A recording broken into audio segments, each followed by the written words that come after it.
Bom dia, espero que você tenha passado uma ótima semana na presença do nosso Deus, desfrutando da sua paz e da sua graça. Queria convidar você novamente a abrir sua Bíblia no Evangelho de Mateus, no capítulo 6. Hoje nós vamos nos dedicar ao verso 24, porém, para que a gente pegue todo o contexto da fala de Jesus, nós vamos ler desde o verso 19, ok? Acompanhe comigo, Mateus 6, a partir do 19. Não acumulem para vocês tesouros na terra, onde a traça e a ferrugem destroem, e onde os ladrões arrombam e furtam.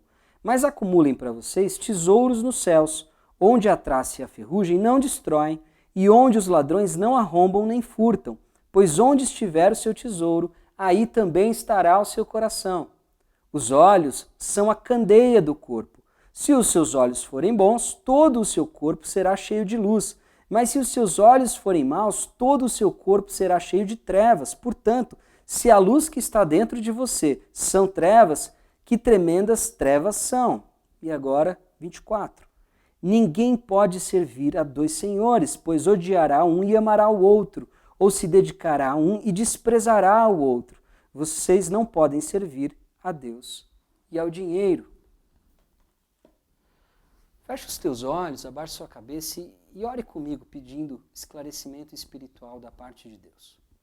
Senhor, nosso Deus e nosso Pai, nos achegamos a Ti humildemente, pedindo pelo Teu entendimento, pelo esclarecimento que vem da Tua parte. O Senhor sabe, Pai, que temos uma grande dificuldade de nos perceber, de nos entender. Nos ajude, por meio do Teu Santo Espírito, a receber essa mensagem, receber a Tua palavra, e que ela nos transforme, que ela nos capacite para viver uma vida que Te agrade, Senhor. É isso que queremos, viver uma vida que Te agrade, Pai. Sê conosco, Santo Espírito de Deus, no nome de Jesus. Amém. Enquanto eu estava estudando esse texto, eu me lembrei de uma história da minha juventude, onde eu tive que lidar com o término de um casal muito próximo. E não é uma situação das mais confortáveis, se você já passou por isso. Naquele momento não dava para ser amigo de um e do outro também. Ou você era amigo dele ou você era amigo dela. Não foi um término tão fácil, não foi um término tão tranquilo. É perfeitamente possível para o ser humano distribuir amplamente o seu afeto. O problema é que se existe entre aqueles que você ama rivalidade, um grave conflito ou algo do tipo, é bem possível que eles venham a se ressentir com você caso você tente conciliar as duas amizades. Ou seja, eles vão reivindicar exclusividade. Quem tem um divórcio na família ou entre amigos sabe do que eu estou falando. É muito difícil você permanecer leal a duas pessoas que estão em guerra. Alguém vai sair ferido, alguém vai sair magoado e decepcionado. Não é para menos que desde cedo eu entendi que quem fica em cima do muro corre o risco de ser atingido pelos dois lados. Bom, mas por que a gente está lendo esse texto? Por que estamos nos debruçando nele já há algumas semanas? Nós estamos vivendo tempos difíceis, tempos complicados. Muito tem se falado sobre ansiedade, sobre preocupação, sobre desespero. E quando a gente não ouve falar a respeito dessas coisas, a gente presencia situações e posturas que entregam esse tipo de sentimento. Bom, Jesus já nos disse o que nós temos que fazer. Nós não podemos viver preocupados. Ele diz aqui no verso 25, portanto, eu lhes digo, não se preocupem com sua própria vida, quanto ao que comer, beber, nem com o próprio corpo, quanto ao que vestir. Através da palavra de Deus, através dos seus mandamentos, das suas leis, existe a possibilidade de se viver uma vida plena. Por isso Deus nos concede os seus ensinamentos, a sua palavra, para que a gente viva uma vida abundante. E esse texto, mais do que nunca, ele é fundamental para as nossas vidas. Ele precisa ser constantemente revisitado. Só que nós não podemos perder de vista dois elementos. Primeiro, Jesus está falando com os seus discípulos. Essa orientação dele não serve para quem não crê nele, para quem não o tem como Senhor, como Mestre, como Salvador.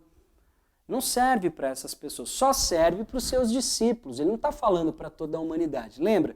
A gente está no Sermão da Montanha. O Sermão da Montanha é o padrão de vida do discípulo, é como ele deve viver, é como ele deve ser, como ele deve se comportar, agir, cultuar, pensar, se relacionar. Tudo isso está aqui no Sermão da Montanha. É para o discípulo que Jesus está falando. E o segundo elemento que a gente deve tomar nota, que a gente deve observar, é que o verso 25 ele é uma conclusão. Olha como ele começa. Portanto, eu lhes digo, não se preocupem com a própria vida. Se é uma conclusão, significa que os versos anteriores vinham desenvolvendo um raciocínio de Jesus. O que Jesus estabeleceu antes? Jesus estabeleceu o seguinte, que o discípulo não deve viver uma vida com o propósito de acumular bens materiais. O discípulo não pode se dar esse luxo, porque onde estiverem os seus tesouros, lá estará o seu coração. E o coração humano, mais do que um recipiente das emoções e sentimentos, no vocabulário bíblico, o coração ele é responsável pela direção da nossa vida, pela condução da nossa vida. Se o nosso coração está atrelado a tesouros terrenos, efêmeros, passageiros, tesouros que podem ser roubados, perdidos, enferrujados, se nós se temos o nosso coração ligado a esses tesouros, fatalmente o nosso destino será semelhante ao deles. Portanto, Jesus adverte seus discípulos e diz que eles devem investir naquilo que é eterno, naquilo que é espiritual, naquilo que é celestial. O discípulo não pode ter sua vida dirigida por valores mundanos, mas sim por valores espirituais, por valores eternos. Se ele viver para a ganância, se ele viver para o acúmulo, para a cobiça, ele vai ter a sua visão privada, ele vai ter os seus olhos comprometidos, ele vai deixar de enxergar, ele vai estar em trevas, ele vai estar na escuridão. Não necessariamente da maneira como a gente imagina, de uma forma demoníaca ou coisa do tipo, não é esse tipo de trevas que o texto está falando. Ele está falando da escuridão. Os autores bíblicos, eles comparam a espiritualidade judaico-cristã a uma jornada, a uma caminhada. Lembra, em direção à Terra Prometida. E no Novo Testamento é uma caminhada em direção ao Mestre, seguindo ao Mestre, imitando ao Mestre. Aquele que não consegue ver, não consegue andar, não consegue se locomover, não consegue se guiar, não consegue dar continuidade à viagem. Isso é óbvio, isso é elementar. Ou seja, Jesus adverte a respeito do coração, adverte a respeito da ganância.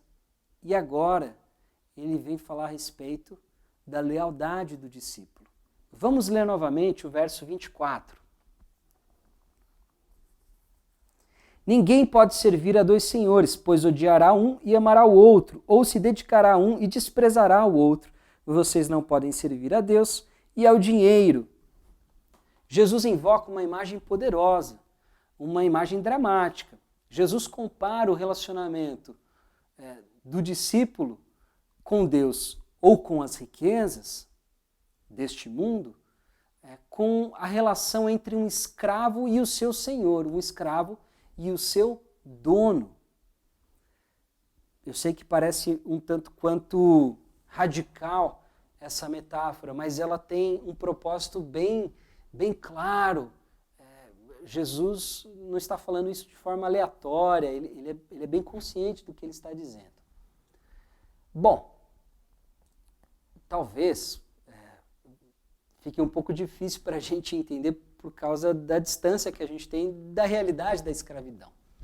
Talvez você tenha muitos empregos, talvez você tenha alguns chefes ou patrões, porque você presta serviço para mais de uma empresa, enfim. Ok. Mesmo assim, eu imagino que já deve ser difícil. Agora, imagine um escravo servir a 2 senhores. Por que é impossível? Porque o escravo, ele não dispõe da própria vida. Ele não dispõe do próprio tempo. Tanto sua vida, como naturalmente o seu tempo, pertencem ao seu dono. Ele vive a serviço deste que o comprou. E talvez agora soe um pouco estranho aos teus ouvidos. Poxa, mas Jesus compara Deus a um senhor de escravos? Novamente, mais uma contextualização. Escravo, na época de Jesus, não necessariamente significa o que foi a escravidão no Brasil, com os afrodescendentes, enfim. Não necessariamente é a mesma coisa. Era muito comum essa ideia do servo, aquele que pertence a uma família e é praticamente parte da família, mas tem aí a sua função. Ele não necessariamente é livre, embora muitas vezes pudesse gozar de um bom relacionamento com o seu senhor e com toda a família. De qualquer forma, é realmente essa imagem que Jesus está usando. Ele está comparando o relacionamento que devemos ter com Deus com o relacionamento próprio de alguém que foi comprado. E aí você talvez estranhe isso, porque talvez você pense em Deus como um brother celestial, como um mentor celestial, alguém que escreveu aí num livro antigo algumas instruções, alguns conselhos, e você vai ponderar se vale a pena nesse momento ouvir ou não. E eu entendo isso, eu entendo que boa parte das pessoas, inclusive dos cristãos dos nossos dias, pensem dessa forma. De qualquer maneira, não é esse lugar que Deus quer na tua vida. Não é. Deus quer ser o seu rei, o seu soberano, o seu senhor. Ele quer ser amado por você acima de todas as coisas e todas as pessoas. Ele quer que você viva para servir a Ele. Ele quer que você viva para realizar a vontade dEle. Ele quer tudo. Ele quer o seu coração. Ele quer aquilo que há de mais profundo em você. Ele quer ser o seu Deus. Eu acredito que não há nada de mais natural, porque Ele é Deus. Ele tem a prerrogativa divina, Ele tem o direito divino de exigir isso de nós. O problema é que as riquezas exigem uma entrega proporcional. As riquezas deste mundo, elas exigem o nosso coração. Elas exigem a nossa vida, o nosso tempo, o nosso suor, o nosso esforço, exigem as nossas preocupações. Porque sem o nosso coração, as riquezas desse mundo não são nada. Elas não existem. Elas só são riquezas porque nós existimos para considerá-las dessa forma. Elas só possuem esse status porque nós as valorizamos dessa maneira. Portanto,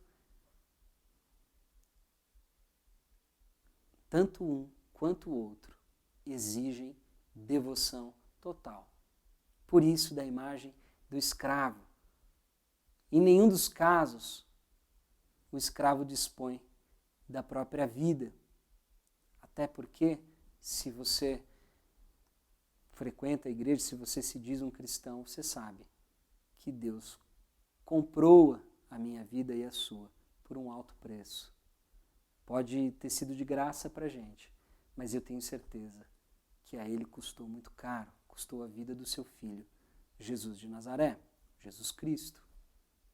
Bom, mas tem um outro termo que aparece aqui no texto, e talvez na sua Bíblia ele seja traduzido como mamon, aqui no final do verso. Vocês não podem servir a Deus e ao dinheiro, ou a Deus e a mamon. Há quem acredite, e há quem diga, que mamon era uma divindade pagã ligada à riqueza e ao bem-estar, enfim. Nós não temos muitas evidências que corroboram isso. Esse sentido ele é um tanto quanto incerto. Jesus personifica a ideia da riqueza e do dinheiro no intuito de servir a sua metáfora.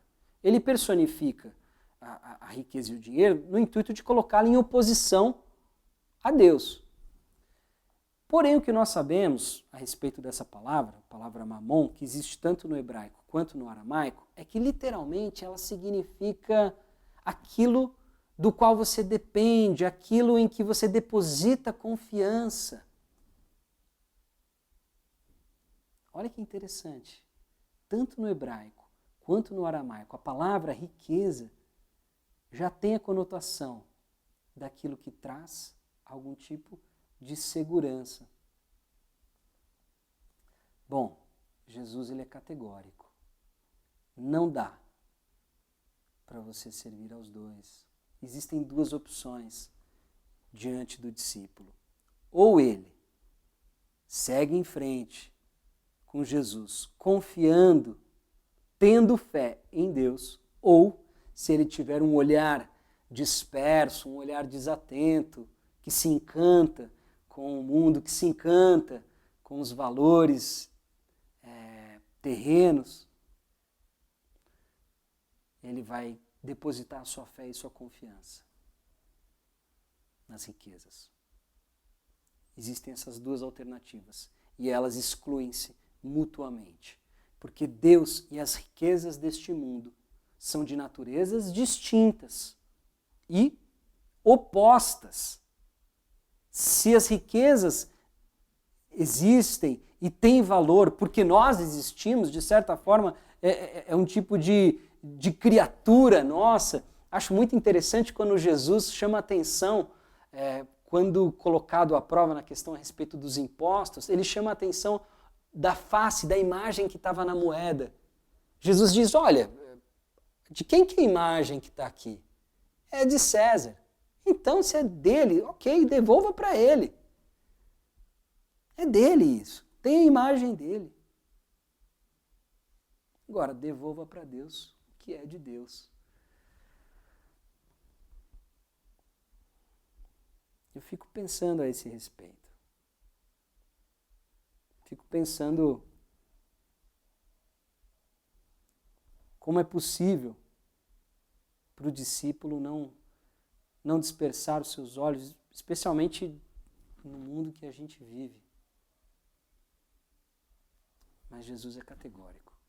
Ou você confia em Deus, ou você confia nas riquezas. A natureza das riquezas, a sua origem, é como a do ser humano. É efêmero, é passageiro, mas Deus é eterno. Deus não é criatura, Deus é criador. Existe uma distância infinita entre as duas coisas. Porém, as riquezas pedem o mesmo sacrifício da sua parte. Elas querem você por inteiro. Deus também quer. Só que Ele pagou o preço para te ter. De qualquer forma, eu sei que não é fácil para nenhum de nós não se distrair com as riquezas deste mundo. Não é fácil para nenhum de nós ignorar que a gente precisa colocar dinheiro em casa, comida na mesa. Existem uma série de obrigações que devem ser honradas. E muitas vezes nós nos consolamos com isso. Porque temos muitas obrigações, nós nos justificamos com relação ao acúmulo, dizendo que estamos sendo responsáveis. Enquanto eu estudava esse texto, me lembrei de uma história, e talvez eu acho que eu já tenha até comentado em alguma outra mensagem. Mas me lembrei de uma vez conversando com um casal, e eu perguntei a eles se eles pretendiam ter um segundo filho. O primeiro tinha acabado de nascer ou ainda era muito pequeno. E perguntei se eles pretendiam um segundo. E eu me lembro muito bem da resposta, como se fosse hoje. Eles disseram: olha, a gente não sabe se a gente vai ter um segundo porque nós temos um pré-requisito. Os nossos filhos terão de estudar em escola bilíngue. E se nós não tivermos dinheiro para colocar mais de um, a gente só vai ter um. E eu fiquei pensando sobre isso. Nada contra a escola bilíngue. E também entendo que Deus nos dá uma certa autonomia e uma capacidade para decidir sobre esse tipo de coisa. Se a gente quer ter filhos e se queremos, quantos serão? Eu acho que Deus nos dá essa possibilidade de escolha. Claro, ao longo de toda a Escritura, os filhos são vistos como bênção, como oportunidade para que nós nos aproximemos do próprio Deus. Mas tudo bem, isso é um assunto para uma outra pregação. E eu, enquanto estudava esse texto, me lembrei dessa situação, dessa conversa. Novamente, o problema não é a escola, o problema não é a quantidade de filhos que você deseja ter. O problema é quando quem decide não é você. É o dinheiro. Você entende o que eu estou te falando? A ganância, a avareza, o acúmulo, a confiança nas riquezas deste mundo é algo sutil. Muitas pessoas dentro da igreja pensam dessa forma.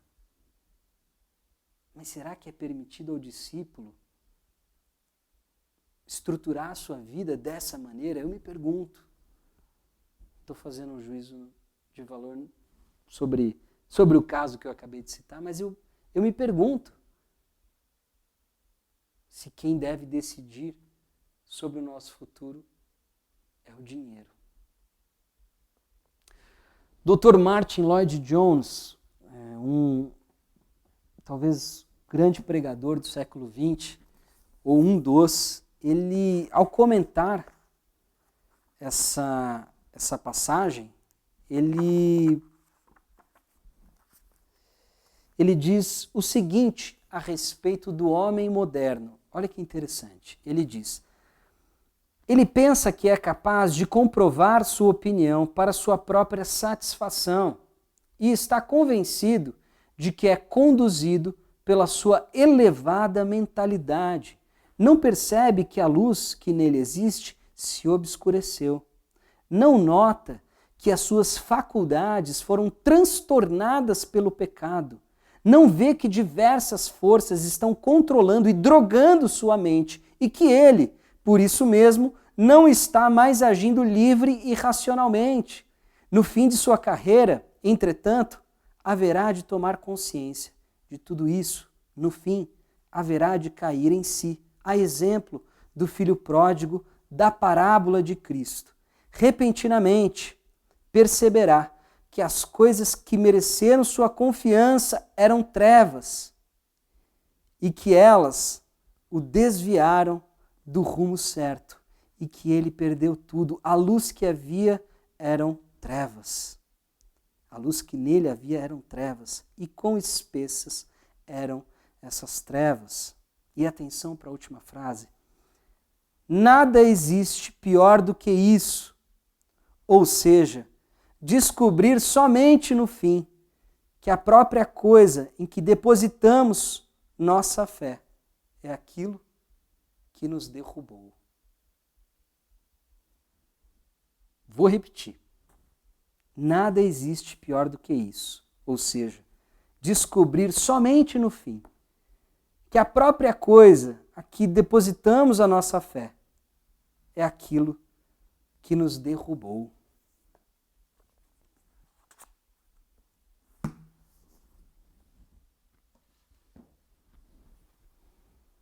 Talvez seja possível viver uma vida toda achando que você é fiel a Deus, achando que você serve a Deus, porque, afinal de contas, você aparece aos domingos, afinal de contas, você dá algum dinheiro, afinal de contas, você participa de algum ministério.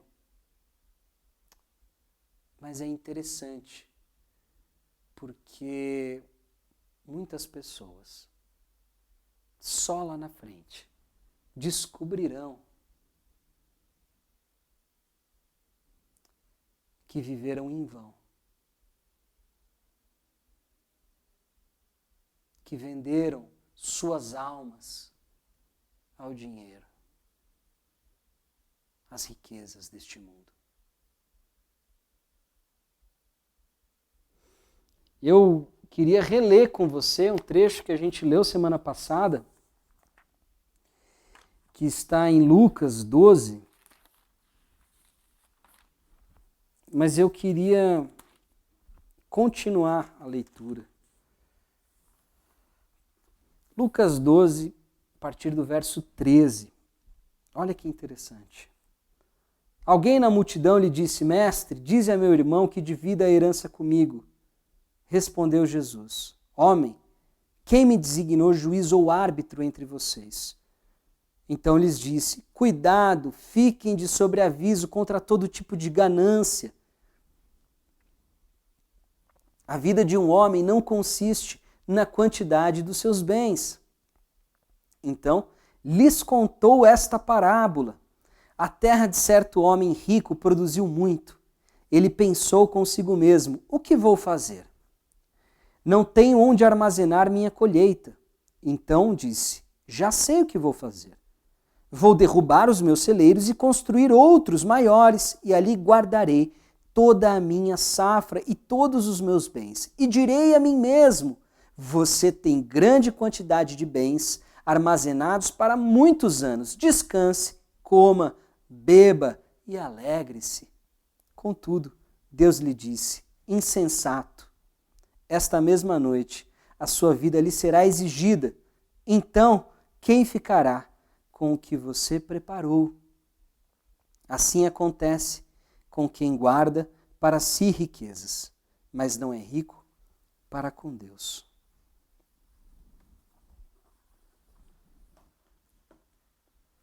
Sei que a essa altura talvez pareça repetitivo, mas o assunto ainda é o mesmo. Deus nos concede sim muitas riquezas. Deus nos concede muitos bens.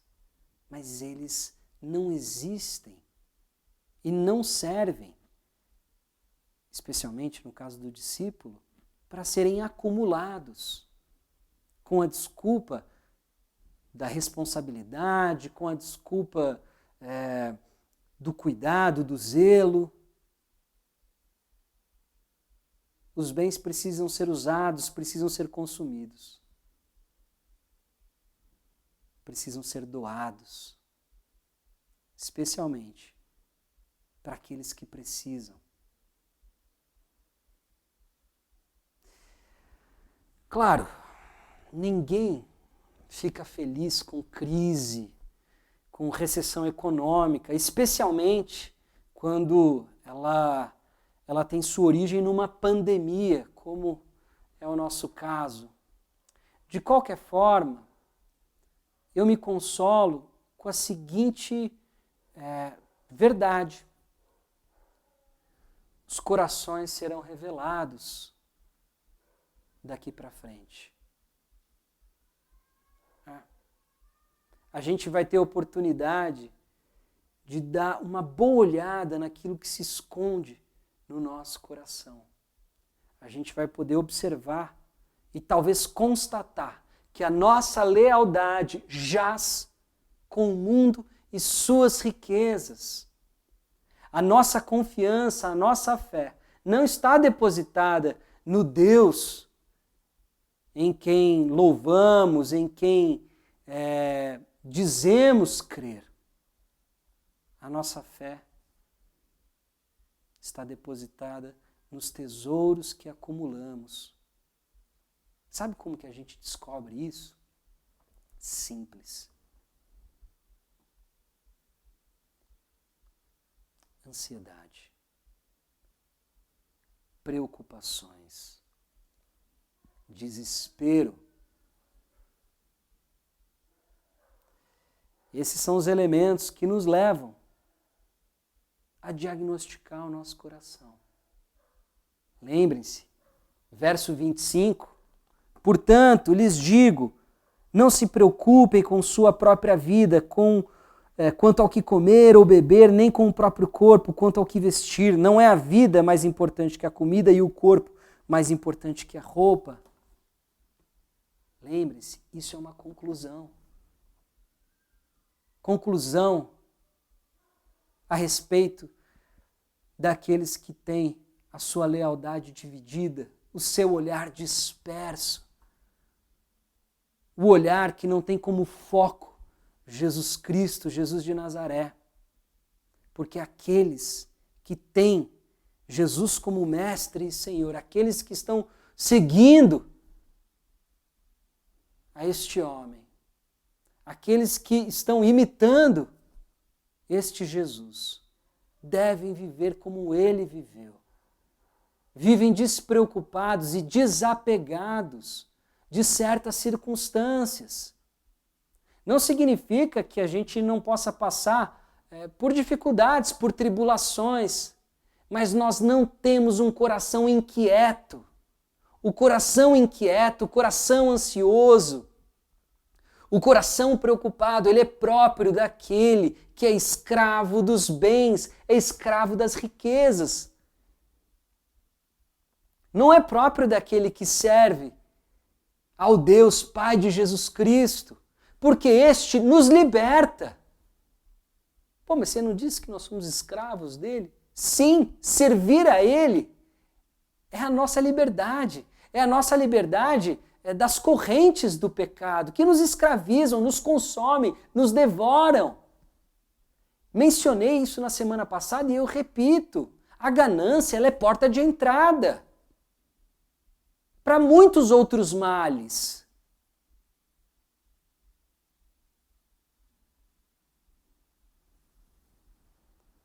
Nós passamos toda uma vida investindo em bens materiais só para descobrir lá no final que foi em vão.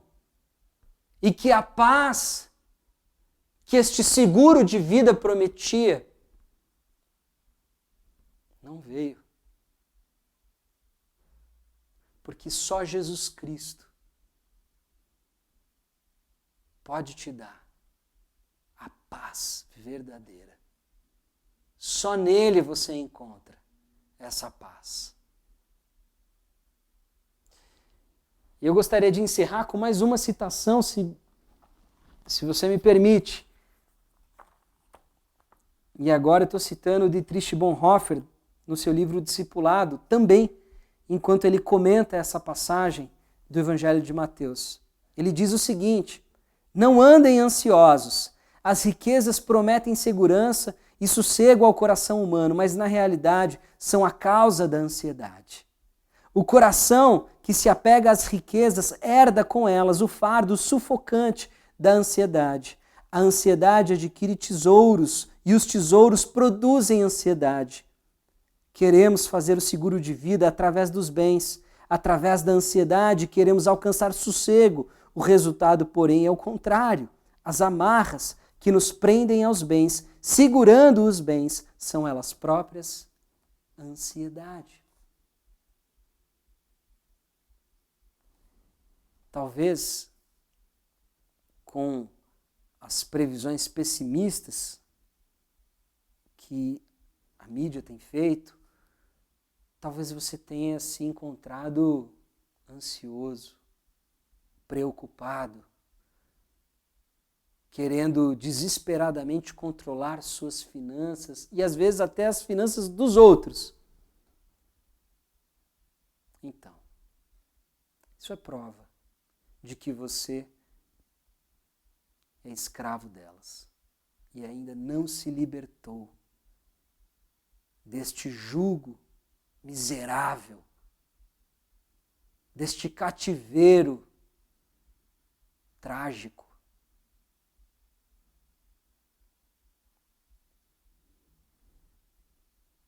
Jesus tem mais para você. E a gente vai continuar falando a este respeito na semana que vem. Vamos orar mais uma vez e pedir que essa palavra encontre um solo fértil nos nossos corações. Senhor, nosso Deus e Pai, pedimos que o Senhor conduza a Tua palavra aos nossos corações, causando as transformações necessárias no nosso caráter. Nos dê a luz necessária, Pai, para que nós venhamos a discernir as armadilhas do nosso coração enganoso, para que não venhamos a depositar nossa confiança no dinheiro, em Mamon, mas para que vivamos firmes, fortes, seguindo em frente, com fé e confiança depositadas no Senhor, na Tua palavra, nas Tuas promessas. Sê conosco, Pai, no nome de Jesus. Amém. Deus te abençoe, uma excelente semana. Desfrute da paz, do cuidado do nosso Deus. Descanse e medite na Sua palavra. Tenho certeza que será fonte de grande bênção para a tua vida, muito mais do que alguns noticiários. Deus te abençoe. Vai na paz. Uma excelente semana.